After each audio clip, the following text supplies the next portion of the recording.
Well, joining me right now is the Waterloo Police Chief, Rob Duncan, and the Waterloo Fire Chief, Bill Beck. Guys, welcome. And you guys have some important programs to tell us about. So who wants to start? I can start off. Yeah, go ahead. Okay, go ahead. Yeah, so taking over the job back in '24, one of the first things I did was, kind of look at what national trends are going on out there, and being the chief, you want to protect the most important asset you have, which is your people, our staff. So there's being a police officer, obviously it's a dangerous job to deal with violence and such frequently, but there's a lot of hidden dangers that creep up over time.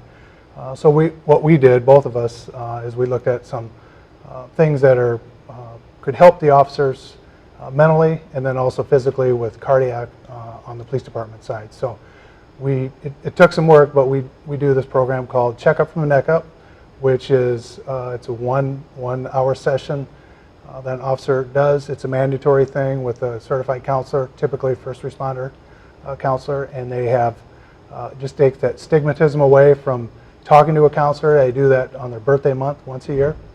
In the past we've had an officer that committed suicide, so that was a tragedy for us, and trying to prevent some of that. Our officers see bad stuff all the time, same with the firefighters. PTSD is prevalent, 20 to 30% in first responders. So we want to take care of them both mentally, and then for us, on the cardiac side, typically a police officer has a lot more stress that they're dealing with the volume of calls, and then you also have the adrenaline that gets dumped periodically throughout the day. Shift work doesn't help as well. So a lot of times police officers are more susceptible to cardiac related issues. So what we started is the cardiac stress test. It's a wellness cardiac stress test. So it's a voluntary thing. We've had 40 officers do it this year. Oh, wow. And one of the officers found that they had a blockage in their widowmaker artery, and he had a cardiac cath done. So oh, wow. He's doing well, but without that test, we wouldn't have found that. That's good. And Yeah. then you're looking out for your guys in a very well-known way is lung cancer. Actually, it's all cancers. Oh, okay. So the state legislature last year made it law that for firefighters, any cancer is considered presumptive or on the job. So what we want to do is prevention is worth all the money we can put towards it.